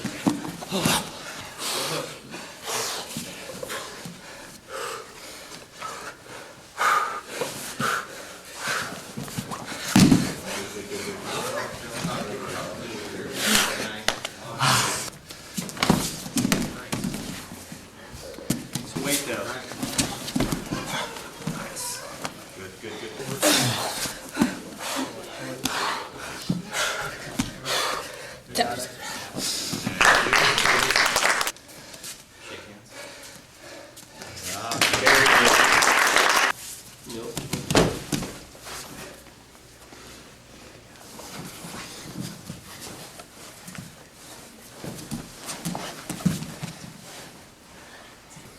working your skates. You have some legs, use them.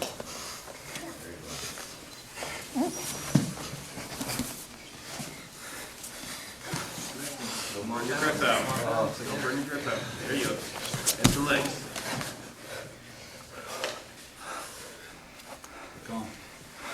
Keep going, Neil.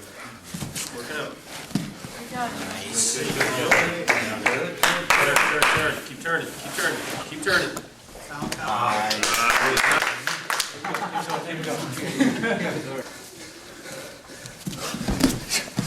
Nice. Beautiful. Stay up.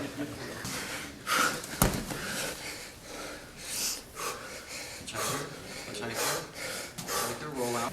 Heavy. Step forward and then forward. Oh, yes.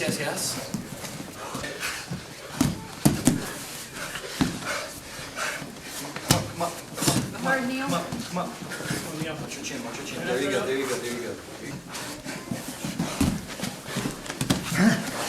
That's it. Keep working. Go. Come on, Neil. Stay ahead of it, Neil. There he is. Nice.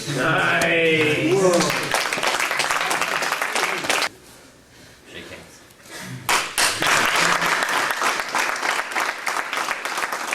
Let's do this. Go, man.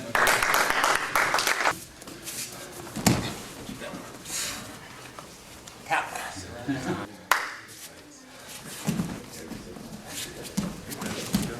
Nice. Jeff. Good job. Very good. Neil, get that elbow in. Stabilize. Push his elbow up, Neil. Tip it. Good. Keep moving, Neil. Keep on. Push that leg all the way to the ground. Yeah, keep over. Create some space.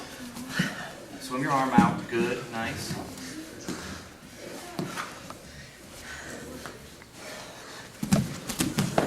Nice. Hip low. Here you go. Get that knee inside. Get your knee inside. Keep the knee down. No. There you go. Hooks.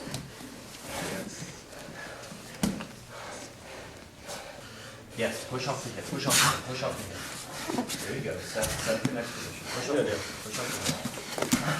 There. Tap. Very good.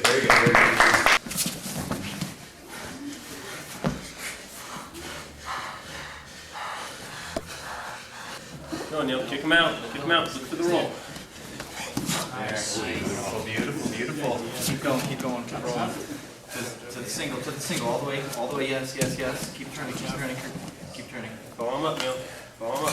Yeah, control that leg. Control that leg. Control that leg. Twist it. Keep going, Neil. Go, Neil. Keep seated. Use your feet. Push, pull.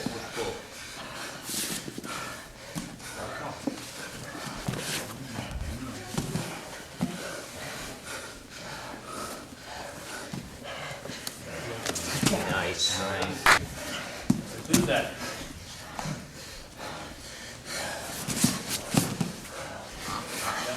Throw the head, you got free hand.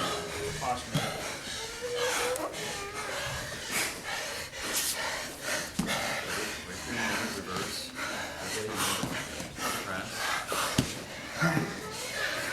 Cross. Nice, Neil. Lock it up.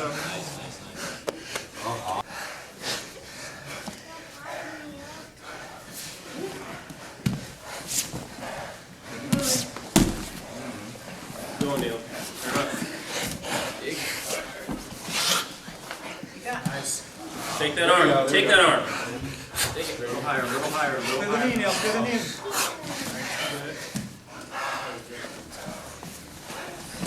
There you go, Neil. Extend. Lock and extend. Get your knee under. Switch. Transition. There you go. Take it. Take that. Finish that. Take that. There. Yeah.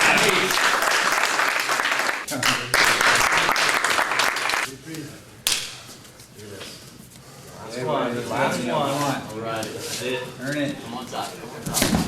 Here it is. Keep it loose, Neil. Side.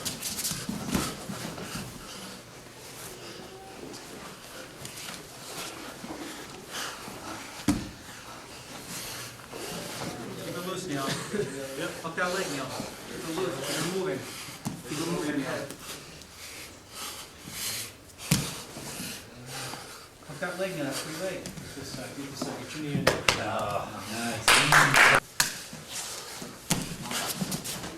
Nice. Nice catch. Nice.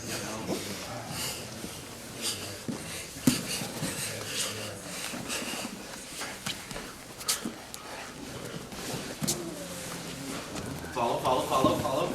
Hang on.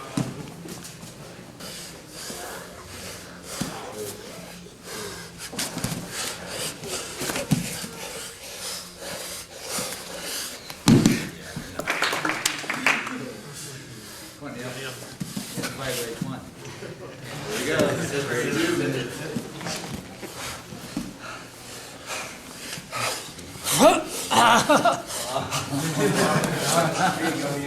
Relax, Neil, stay focused. Get that knee on your squirming. One knee, Neil. Get that bottom knee, Neil. Get that bottom knee, get the side. There you go. Butterfly the other one. Neil, butterfly.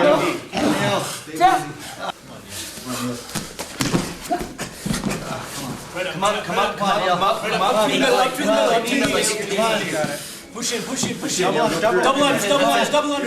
Hook the hands. Double under. Double. Neil, Flip out your knee. Flip get out inside your his knee. leg, get inside his leg with your left knee. Get in inside position, Neil. Yep. Square your head. Turn. You can spin too. You can spin. Keep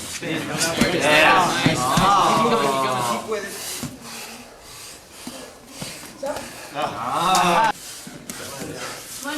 Drop pick. Keep that on. Keep it. Sweep left. Pull left with your knees. Pull left with your knees. Left with.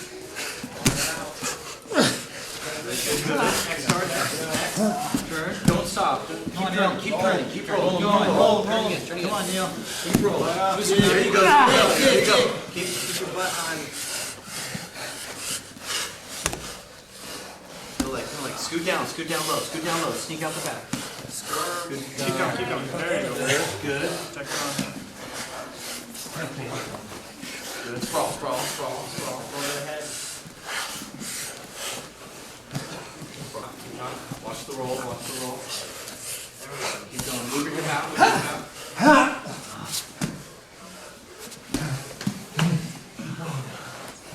Back in. Get that top out. There it is. Reverse. Okay, you got that arm. Stay on all there. There it is. There you go. Reverse. Right there. Nice. Straight arm. Take it. Straight arm. Stay in position. Americana. Do it. Keep your position. Take it. Just get yours. Just get that. One move. There. Nice, Neil.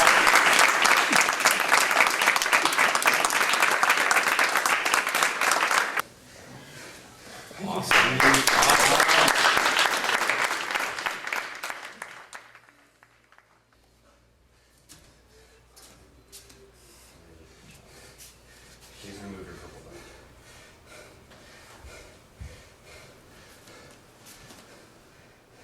I can't explain what it means to me because it's so big and it's everything in my life and it means a lot.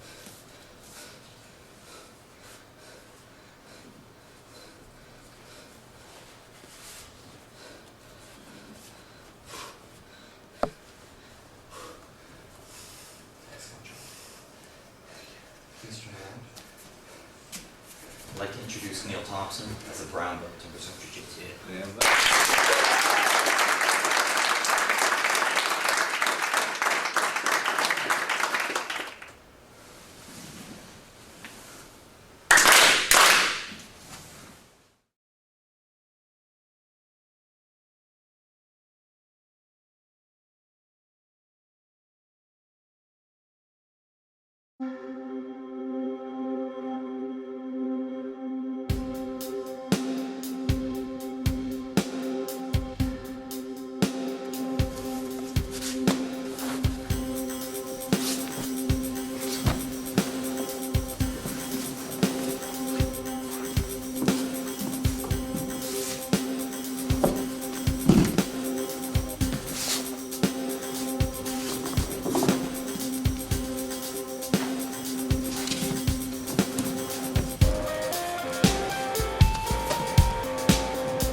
Let's take a look at the Kimura through the eyes of a white belt and how that changes as you work towards your black belt. The white belt begins by recognizing the position itself. The Kimura is a shoulder lock, often first taught from the guard, and it begins by uncrossing my ankles, sitting up, and grabbing my wrist. Then, I move my hips to the side, lock my legs, and rotate for the submission. Some people like to grip with their thumb. Others prefer no thumbs. There are many ways to do this technique. Now that you know the Kimura, you have to know what's next. Your opponent will want to posture up and pull their arm free, so expect it. Flow with it. Add to it. This is a Ju in Jiu-Jitsu. Then backstep and end with the Kimura that you started out with. This single technique will teach you about timing, sensitivity, and how to adapt until you achieve your goal. To understand the Kimura, you have to know its neighbors, like the straight arm lock and the Americana, or Udegarami in Japanese. Then, it's back to Jujigatame and Gyaku Udegarami, or reverse arm entanglement, also known as the Kimura. If my opponent gets a Kimura from half guard, I'll block it with my thigh, push off of his hip, and finish with my own Kimura. From full guard, I can reverse into an arm lock. The moment he uncrosses his ankles to sit up for my arm, I point my fingers backwards, transfer weight into my hands, and rotate to the other side of his body. But you have to be quick, ready for action, and with a high level of awareness. Now from half guard, as I drive my knee down, it's natural for your opponent to reach out their hand to stop the knee. This gives me the wrist control for several arm locks, including the Kimura. Now the Kimura is the starting point, and the finish is a straight arm lock. The darker your belt color becomes, the better you get at setting people up. Take the Kimura during the guard pass, and lift the hand as it comes off of your leg. You're not forcing his hand, you're guiding him. It's a moment during a transition, but that's where the magic is. Then take advantage of his position by bridging, sweeping him over, and finishing with the Kimura. Apply pressure to his shoulder by angling your body, which limits his range of motion. If he blocks his Kimura by cupping his thigh, spin under, sweep him, and take the top position. Finally, end with a Kimura of your own. Beginners are often taught to pull up and turn to finish the Kimura. Experts might shorten that and add in a spiral. Explore details like rolling your wrists up, creating a twist in the arm, or even adding on a wrist lock. Pull away from his fingers to break his grip, and do it quickly, with confidence. Now, if you're unable to break the grip, then look at what's nearby and available. Make him want to let go to defend another area, or move on to attack the neck. Pull him back and agree with his decision to not let go. Perhaps even assist him with a bind as you move on to the next target. The epiphanies will continue. You'll find the Kimura as they defend the triangle. It can be a full Kimura with the wrist, pulling with your arms and extending with your legs. Or it could be achieved by rolling his elbow forward. Improvised mechanics are a signature of the advanced game. And of course, the Kimura can also lead to the triangle, or arm lock. They're all equal to the black belt, taken without attachment. Fixation can backfire. Globalize your game. Trade submissions freely. That's when you begin to see new ways to use techniques. Creatively. Experiment with rolling into the Kimura and use it as an anchor for the arm lock. Unexpected entries are often unguarded and therefore easier to access. Use this idea to spin to a back triangle and finish with the Kimura. Different angle, different position, same Kimura. Assemble what you can while in the air and apply when your positioning is secure. Now, you're really starting to understand that a black belt, the Kimura is everywhere.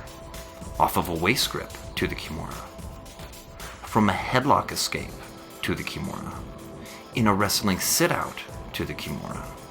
Or as a Kimura counter to the wrestling sit-out. The Kimura is now your tool, your technique, to use as you see fit, sometimes as a submission, but not always, not necessarily. You must know all things like the Kimura, how to do it, how to tighten it, how to lay a trap, how to follow the resistance. The Kimura is part of a system, a program, a game, which a white belt is learning and the black belt has already mastered. The more deeply you study the Kimura, the more creative you'll become, and the more potential you'll see in every situation. This is a black belt perspective. This is what you're training for.